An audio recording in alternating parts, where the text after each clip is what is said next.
Today we're doing a comparison video between the new Lvs32-IF ice fishing transducer and the original, I should say the version 2 because it has a different cable strain relief Livescope transducer with the dual cable.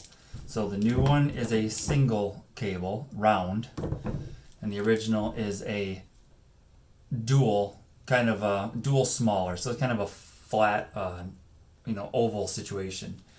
So right away, first impression, sorry the camera shakes around a little bit when I'm bumping the table. First impression, this cable is definitely a bit looser. It is some sort of like, softer rubber. They say it's impregnated with silicone. I don't know that, that's what they say. So I would say first impression being, this is gonna cut a lot easier than this is. So the guys that are really hard on stuff, you're gonna have issues with this cable a lot faster than you will with this cable. Now, having said that, this is more flexible. There's no doubt about it. So you could take this, this is what the cable's bending a lot more than the strain relief is. So you take and do that same sort of a thing with this. The cable does bend a lot more, but it definitely has more of like a, it doesn't fall as easy as this one does. So if you were to take this and do the same kind of thing, it just falls right down. The other one holds its shape a little bit more. A couple other things to think about. This cable here, when you're routing it, you're always having to route it flat. So if you're going to wrap it around, let's say you're going to wrap it around one of these Summit cases here, the shuttle. So with the original transducer here, when you do that, when you route it, you have to think about how everything's going to lay so you don't have a bunch of twists in it. And then when it comes up around the side, you always have to keep it wrapping flat around this as it goes so that you keep this cable flat. You can't have a bunch of twists in it. Now, I have not put one of these onto one of these yet. In fact, I'm going to do that right now, and I'm going to see how it lays out. Okay, so if any of you guys remember watching like the shows on TV where they used to work on cars and they would be like working on the brake rotors or something on a car, and they would get to the part where we all know that have done it, it's not fun. And they would get to there and you'd see them struggle a little bit, and then the camera would clip and they'd be like, all right, now that we have all the ball joints and rotors and everything off, let's put this back together, no problem. And their hands are all bloody. That's pretty much the situation that just happened here. So first things first, this cable got all tangled up. Now, I've worked a lot with cables. I worked in the professional audio industry, concert audio for years and years and years, and I know my way around cabling. I got it all tangled up. So, having said that, a couple things I will say. I've probably wrapped 50 or 60 of these cables around this handle on this exact shuttle setup right here. So, these go on here very easy. With the flat cabling, they actually bend tighter in the corners around here, so you're able to keep it a little tighter to the handle. It conforms to it. This one has a tendency to spring out a little bit and want to kind of uncoil as it goes. So not the biggest deal in the world. With this original cable, basically what you do is you start at the bottom, you go all the way to the top, go all the way back down to the bottom so you're 2 layers thick, and then come back up and you end up basically right around the top part of it here. So you have a lot more cable wrapped around because of the fact that it is wider. So you, like I said, start at the bottom, wrap your way to the top, wrap it over the original loop all the way back to the bottom, and then I do like a real fast loop back to the top with the slack. This one started at the bottom, wrapped it right to the top, and I was done. So it was just one wrap around. So it does stow better on here, no doubt about it. Overall, I like it. I'm not really hard on stuff, so I'm not really worried about wrecking this coating. But you've seen so many people online that have cut their transducer cables in their trolling motors. With this cable, you will get 0 chances. So basically, something stupid happens. It falls off the side of your snowmobile and you back up. It goes under the ski. Gone. It's over. So this is much softer than that. You step on this with a set of cleats or something like that on your shoes, it's game over. You're going right through this. The original one is, in my opinion, has a stiffer, harder jacket on it, so it's going to be a little bit more durable. The issue that people had down here with the original cable cracking right here, I will not at all say that I don't think that this cable will do that. I think that the relief that they made pretty much solves that problem in its entirety, even with this cable.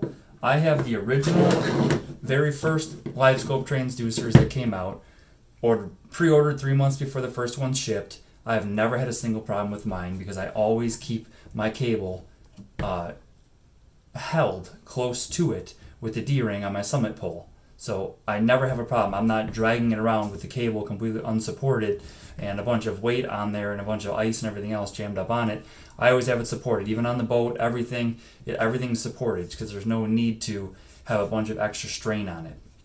So that's so far my original impressions here. That is room temperature, everything. I'm going to take this whole rig, I'm going to take this back off. I'm going to put both of these in my freezer for an hour, and then I'm going to report back here, and we're going to do the same, not the same test here, but I'm going to test the rigidity of the cable when it's cold. All right, well, those transducers are freezing in the freezer. We're going to go over what you get in the box. So basically you have to buy the transducer here separate from the box with the ice fishing transducer, which is unfortunate. I don't understand why they're doing it, but that's what they're doing. So anyways, you open the little box here, and the transducer is obviously in here, and then you get a mount, which is a 0 degree mount. So you get the 0 degree with it here, the regular Garmin one, which does not get you perspective mode, mind you. This is why I advocate buying the Summit Fishing Equipment pole and their perspective mount, which gets you 0 degree, forward mode, down mode, forward view, down view, and also will get you perspective view all in one mount. Plus it's a quick disconnect with the pin on there. Better yet, here it is. So, this guy, which will get you all the different modes, perspective with adjustability, and then also, your forward, your down. And then this quick disconnect pin, I don't know, my camera just glitched.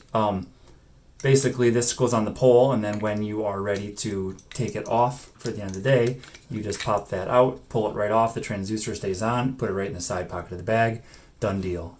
And not to mention, the cord for the transducer will come up, and it will go basically through this D-ring. So the cord comes up, goes through here, and this is what I mean when I say cable. I hold my cable always with this D-ring. So in this bag, you also get extra ends for the actual transducer end. You get your bolts and a little piece of rubber and all that stuff, and the manual. So the difference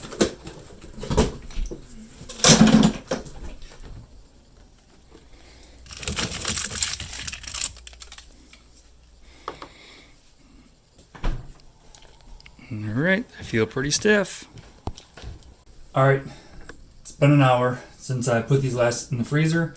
I was just putting one of these shuttles together in the meantime. So, this is my first time you could see, they're ice on them. This was an hour. This wasn't a day, it's nothing else. This one's the same exact thing. So, first things first, pull this tape off of here. Trying to do this quick too so they don't warm up.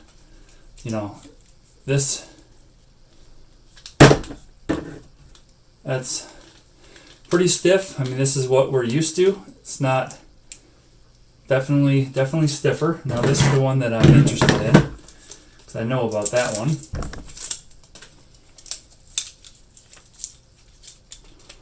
So it definitely has a lot more spring to it. It does not relax as easy as it did before.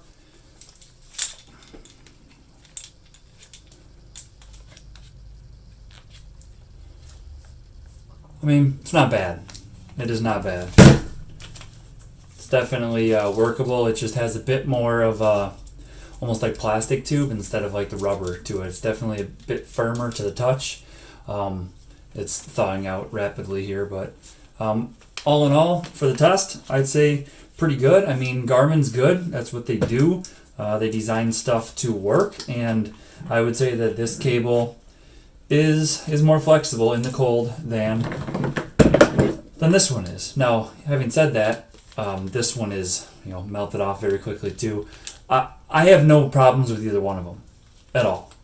This one here I use all the time. It works perfectly fine. I have no issues. I am going to use this one this year. They designed it for the cold. I'm going to use it for the cold. That's what I do primarily.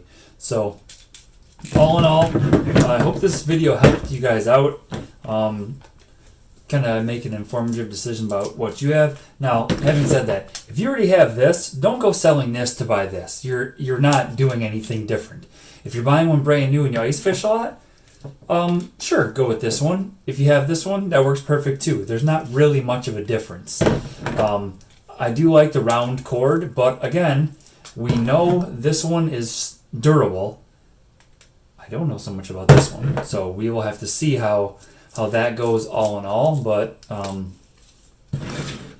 yeah, that's where I'm going to leave it. Make your decision on what you want. But as for me, when it comes to either one of them, they're both good. They're both great. If I was going to be building a straight ice fishing unit, which I am, that's what I do. I build these and I sell them to people. These are extremely hard to get, but this is going to be more about what I'm going to be starting to get. Originally this season, I built a bunch of units using these ones, and that's perfectly fine. The fact of the matter is, you couldn't get these anyways. So I had some stock on these. This is what we are using right now. This is what we're selling. That's perfectly fine.